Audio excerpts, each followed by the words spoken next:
Hey guys, it's Maddie. Welcome to my channel, or welcome back to my channel. For today's video, I'm going to be doing something that I have wanted to do for a very long time and I've gotten so many requests for, and that is show you my reptile room. I moved into my own house, I think 8 or 9 months ago now, and since then I've been kind of fine-tuning where I want my enclosures and just little like accent details in my reptile room. And I think I'm finally pretty happy with where things are. I'm sure that will only last about a week. Even now that I have it pretty much set up to like kind of where I want it to be, I already have things that I want to do again, so I'm sure it will change within the next week or so.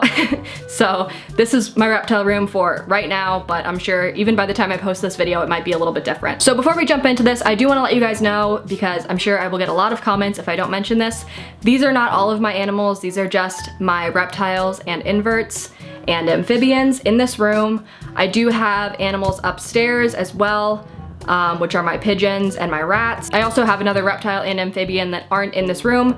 That would be my crested gecko Poppy, who is upstairs laying eggs, and all of her babies as well. And also Spoopy, who is my baby White's tree frog. They are both upstairs right now, so technically not all of my reptiles are in this room, just most of them are. And they are in this room most of the time, but for right now, they're upstairs. Also, before we get started, I wanted to mention that I will be attending Pet Fest in Phoenix, Arizona on June 22nd of this year. If you guys are interested in meeting me and having a lot of fun that day in Phoenix, you guys can check out the link in the description below to go get your tickets. I would recommend grabbing them pretty quickly because the VIP has already pretty much sold out, so if you guys are interested in that, go check the link in the description. It'll be a lot of fun. There's like panels and contests and a bunch of stuff, so it'll be a lot of fun. I look forward to meeting all of you guys. And yeah, with all of that being said, let's show you my reptile room. Okay, so we will start with the door. This is the door to my reptile room, and when you walk in, this is what you see. This is my air purifier. I have a couple of these guys all over my house, and I just have them because I care about the air quality that I'm breathing and that my animals are breathing, and I think it really does a good job at keeping the air pretty clean. And this one's actually really quiet. This one is by Lavoie. So I have, I think, 3 or 4 of those all over my house, and they seem to work really well. Then we have my very overfull garbage can. In here, I'm not gonna give you a full tour of the bathroom, but it is a bathroom. There's my Tegu's shower. And yeah, Tegu shower, towel for when they come out of the bathroom. And this big blank wall that used to have my feeding schedule on it, but I moved that to the downstairs kitchen where I prepare meals usually. Then we have this big hunk of a Tegu enclosure that is absolutely massive.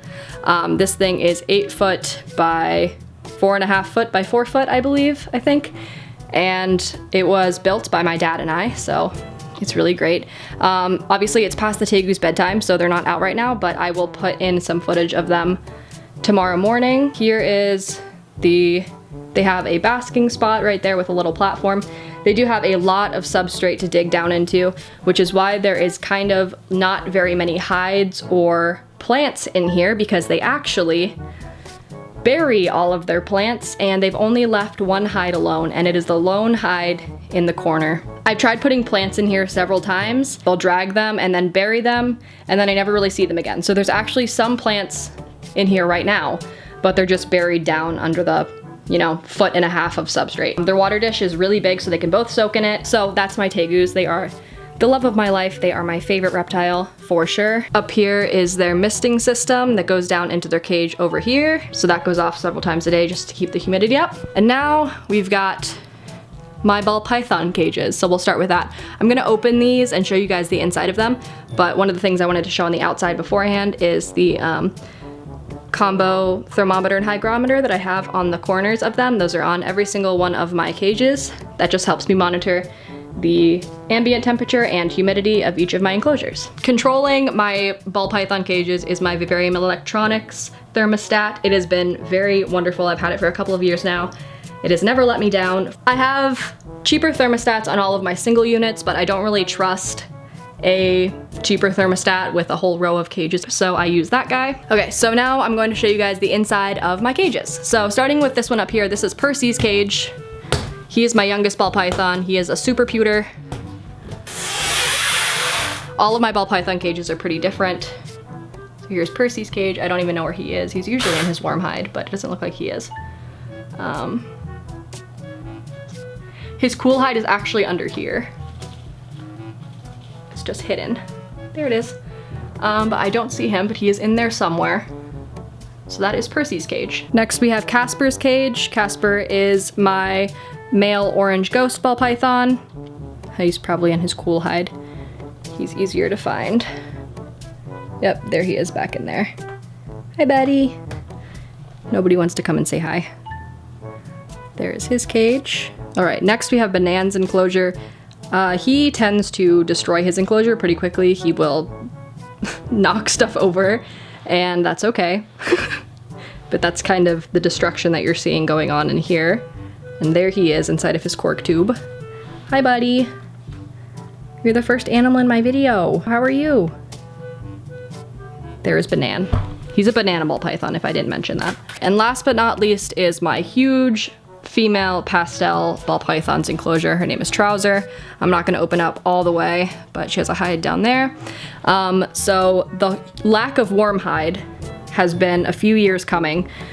I've had Trouser for I think 3 years now, and she has never used a warm hide. She will push it to the middle of her enclosure and sit in the open, or she will wedge herself behind the hide if it cannot be pushed, but she never ever uses it. So I finally, just a few days ago, took it out to see how she does with it, and so far, she just sits there and hasn't destroyed any of the rest of her cage, which is a miracle because she usually pulls things to the middle of her cage. And she does use her cool hide, but never her warm hide. So we'll see how it works long term, but I just took it out a few days ago and we'll see how she does with it. This is my biggest ball python enclosure because she is my largest ball python. On the corner of my ball python cages, I have my old Brazilian black tarantula, Gus. You can see he is up in the corner there, sitting on top of, kind of on top of his cork hut. But he is in a like low 10-gallon. And he is really old. He's 6 years old. He's a good boy, but I don't think he has too much time left, but he's a good tarantula. Now we're going to move on to my rack over here, which is the rest of my animals. Starting with this cage. This is my tricolor hognoses cage and my least favorite cage that I have. My tricolor hognose buries all the time, so never uses hides. But I still have a little house in there for a hide if he wants to. And I hate this enclosure, just it doesn't look complete. I'll probably do something with it in the next 2 weeks, but I can't decide what I want to do with it. I feel like it's hard to make cages look nice for burying animals because, you know, they don't ever utilize any of the top space usually. Except if you're my next reptile, which we'll move on to right now. This is my Anery Kenyan sand boa's enclosure. His name is Harold, and he does use the top of the enclosure. Sometimes he'll come up and climb on the cork or on the fern, and yeah, there he is right now.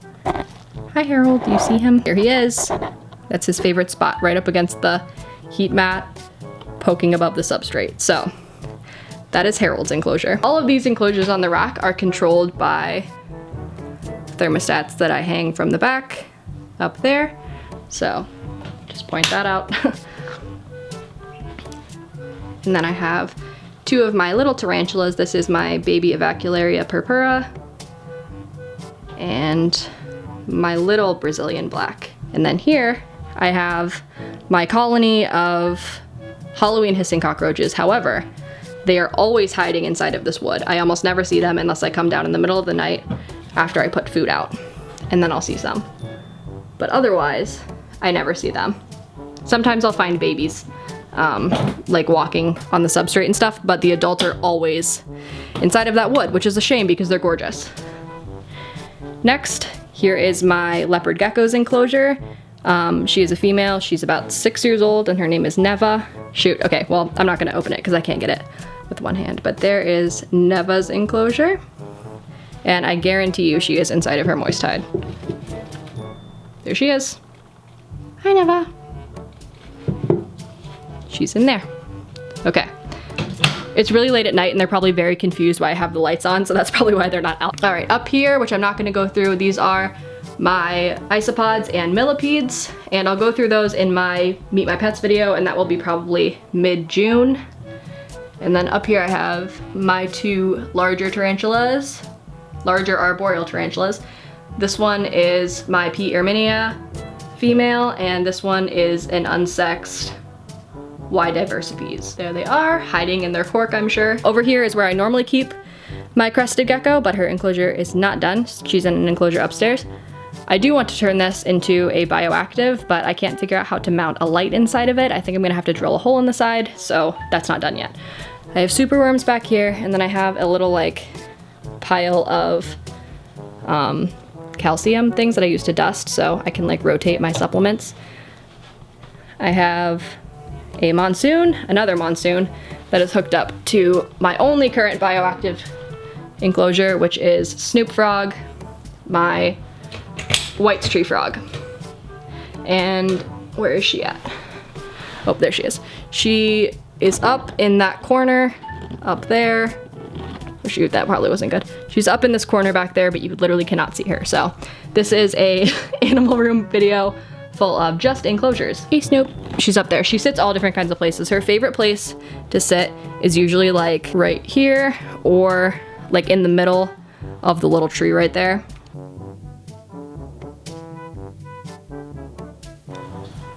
That is her enclosure. I love this enclosure a lot. Last but not least is my baby corn snake's enclosure.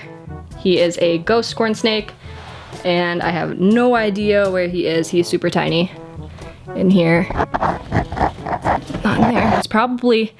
He's not in there. He's probably hiding in like the foliage right there. He loves it down there. So that is his cage. This background is absolutely gorgeous. He loves climbing on it. That is from Universal Rocks. I will link them in the description, and I'm really glad that I found them because my corn snake loves to climb on this tree and on the background, and it just gives him so much more room to climb. So there is Saturn's enclosure. I don't even know if I mentioned his name. His name is Saturn. And I guess I will show you my closet over here.